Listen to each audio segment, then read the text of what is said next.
Namaste. Hello everybody. We have had a great 2022. From the battle against the COVID Omicron virus to beginning the suburban railway work to the work on the important metro line through the heart of the city and the launch of the super fast, super cool Vande Bharat Express, 2022 has truly been so eventful for Bengaluru and Karnataka. In Bengaluru South, the work to make our constituency better has never stopped. Health has been a top priority for us, and to ramp up the healthcare system in the constituency and make it accessible to all, we have done some incredible work. Last year, we had set up the country's largest oxygen concentrator bank, and we continued delivering its services to the poor of the constituency even this year. We organized free eye screenings for poor children in schools and gave them free glasses. We have started the work to establish a state-of-the-art free dialysis center to help the poor dialysis patients in our constituency, and doing so we have strengthened the primary healthcare in the constituency. Marking Azadi Ka Amrut Mahotsav, we have ensured that there are more than 75 fully functional Janaushadhi Kendras in the constituency where generic medicines are available at 70 to 90% less cost than the usual drug stores. By the end of the year, we have taken it up to 94 stores in Bengaluru South. This is going to help the citizens of the constituency save crores on their medical bills. In July this year, we also brought together beneficiaries of the Prime Minister's National Relief Fund and expressed our gratitude to PM Narendra Modi ji. More than 60 citizens of the constituency have been able to save more than 1 crore rupees by availing financial assistance for the most critical treatments from the Prime Minister's Relief Fund. In the transport and mobility sector, Prime Minister Modi ji granted approval for Metro 2A and 2B this year. It connects our Silk Board to Whitefield and then to the international airport. The state government has also given sanction to phase 3 of the metro, and interestingly, this phase 3 passes through the outer ring road from Vega City Junction to Kempapura Agrahara. When this is complete, most of the Bengaluru South will be connected through metro connectivity. Our Prime Minister has also begun the work for the completion of the Bengaluru Suburban Rail project, which was stuck for more than 40 years and it was just on paper. The Prime Minister has promised to get this done in less than 40 months. The work is underway and will be completed soon, and it will greatly alleviate the city's traffic issues. Recently, the State Assembly under the Chief Minister's leadership also passed the Bengaluru Metropolitan Land Transport Authority Bill to provide for an umbrella organization that integrates and coordinates all transport parastatals like BMTC, KSRTC, railways, metro, traffic police and NHAI. This is going to be a game changer for Bengaluru's traffic. Bengaluru this year is also a huge beneficiary under Modi government's FAME scheme. More than 1,500 electric buses are sanctioned and more than 300 are already operational in the city. It's going to ensure the city gets state-of-the-art electric buses which will help the poor, the middle class, transport easily across the city.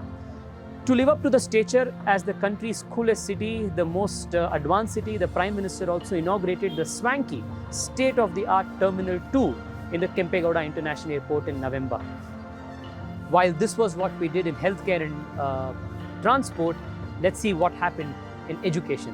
In 2022, we have granted scholarships worth rupees 10,000 rupees each to about 500 meritorious children from extremely poor economic background studying in our constituency under the Narendra Modi Vidyanidhi Scholarship Program.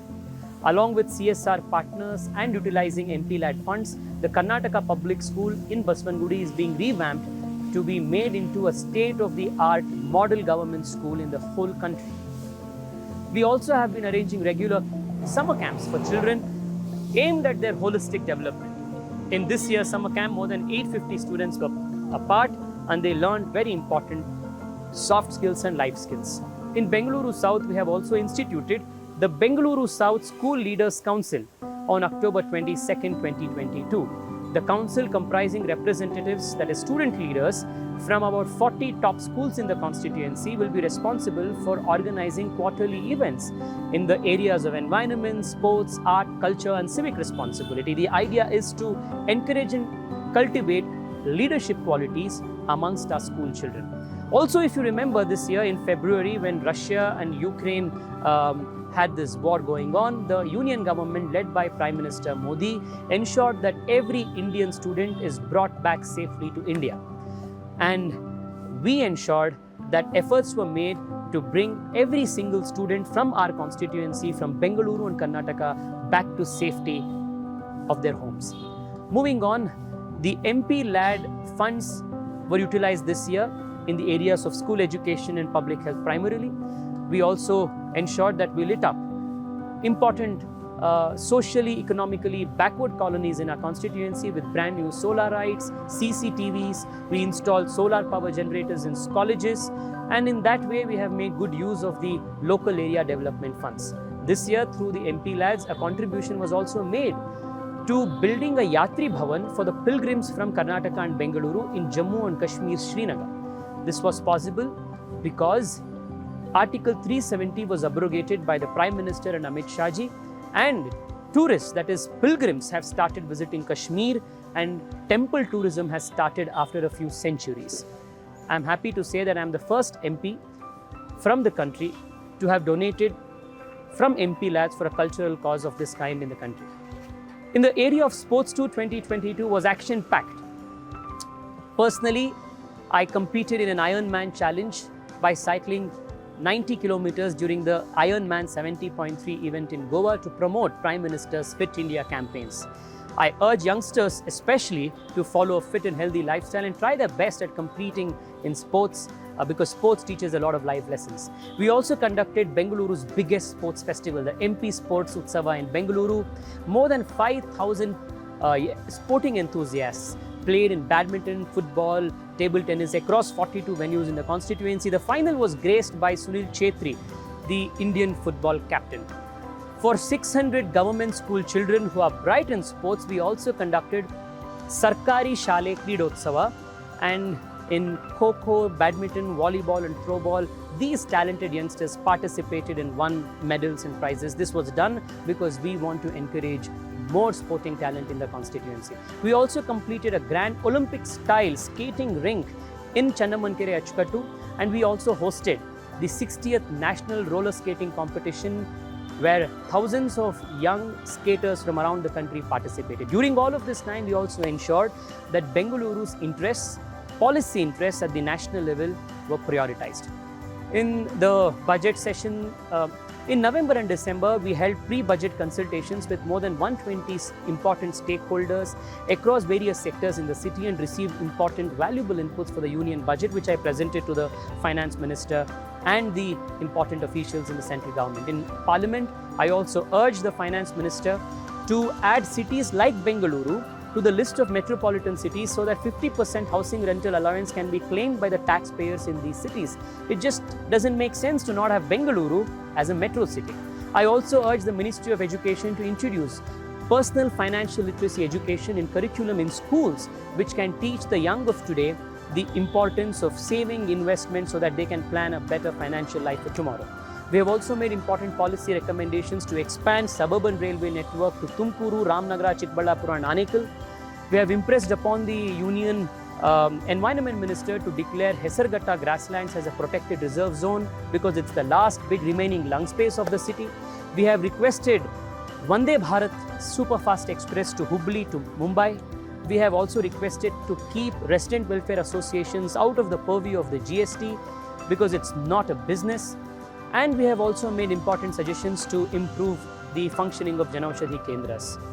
We have made important police stations in the constituency wheelchair accessible. We have worked on protecting interests of residents in the stalled Mantri Serenity project. More than 4,500 middle-class families whose lifetime investments were stuck have now got a roof on their head and the occupation certificates in their hand. We organized through the year several job melas through our Sansad Udyoga Mitra platform, and thousands of young people have got jobs.